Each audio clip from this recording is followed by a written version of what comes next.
So ನನ್ನ ಹೆಸರು ಕೃಷ್ಣಮೂರ್ತಿ ಯಾರು ಅಂತ ಹೇಳ್ಬಿಟ್ಟು ಬೆಂಗಳೂರು ಉತ್ತರ ಜಿಲ್ಲೆ ಪ್ರಾಂಶುಪಾಲರ ಸಂಘದ ಕಾರ್ಯದರ್ಶಿಯಾಗಿ ಕೆಲಸ ಮಾಡ್ತಾಯಿದ್ದೀನಿ.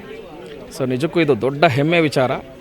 ಏನಂದರೆ ನಿಮಗೆಲ್ಲ ಗೊತ್ತಿದೆ ಅನ್ಕೋತೀನಿ, ಇಡೀ ಇತಿಹಾಸದಲ್ಲಿ ದಕ್ಷಿಣ ಭಾರತದ ಇತಿಹಾಸದಲ್ಲಿ ಪ್ರಪ್ರಥಮ ಬಾರಿಗೆ ಈ ಬಾಕ್ಸಿಂಗ್ ಚಾಂಪಿಯನ್ಶಿಪ್ನ ನಮಗೆ ನಮ್ಮ ಸೌತ್ ಇಂಡಿಯಾಗೆ ಅದು ಬೆಂಗಳೂರಿನಲ್ಲಿ, ಅದು ನಾವು ಕರ್ನಾಟಕದವರು ನಾವೆಲ್ಲ ಸೇರ್ಕೊಂಡು ಮಾಡ್ತಾ ಇರೋದು ಭಾಳ ಹೆಮ್ಮೆಯ ವಿಚಾರ. 4ನೇ ತಾರೀಕಿಂದ ಪ್ರಾರಂಭ ಆಗಿ ಇವತ್ತು 9ನೇ ತಾರೀಕು ವ್ಯಾಲಿಡೇಟರಿ ಫಂಕ್ಷನ್ ಮುಗಿದಿದೆ, ಪ್ರೈಸ್ ಡಿಸ್ಟ್ರಿಬ್ಯೂಷನ್ ಆಗಿದೆ. ಸೊ ಇಲ್ಲಿ ಬಂದಂಥ ಸುಮಾರು 44 ಸ್ಟೇಟಿಂದ ಬಂದಂಥ ಅಷ್ಟೂ ಜನರು, ಟೀಮ್ಗಳು ಎಲ್ಲರೂ ಸಹ ತುಂಬ ಸಂತೋಷದಿಂದ ಈ ಒಂದು ಕಾರ್ಯಕ್ರಮದಲ್ಲಿ ಭಾಗಿಯಾಗಿ ತುಂಬ ಸಂತೋಷವನ್ನು ವ್ಯಕ್ತಪಡಿಸಿದ್ದಾರೆ. ಭಾಳ ಸಂತೋಷಕರವಾದ ವಿಚಾರ.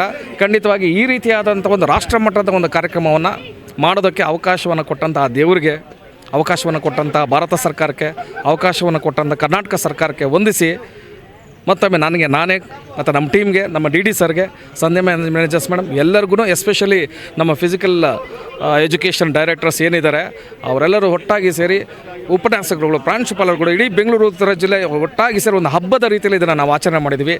ನಿಮ್ಮೆಲ್ಲರಿಗೂ ಧನ್ಯವಾದಗಳು. Thank you very much for the great success.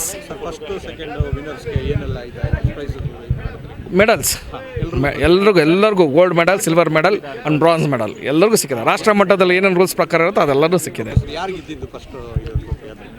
First trophy ನಮ್ಮ ಹರಿಯಾಣ ಗರ್ಲ್ಸ್ಗೆ ಬಂದು ಚಾಂಪಿಯನ್ಶಿಪ್ಪು ಒಂದು ಹರಿಯಾಣ, ಬಾಯ್ಸ್ಗೆ ಬಂದು ಪಂಜಾಬ್ ಅವರು ಚಾಂಪಿಯನ್ಸ್ ಟ್ರೋಫಿನ ಗೆದ್ಕೊಂಡು ಹೋಗಿದ್ದಾರೆ.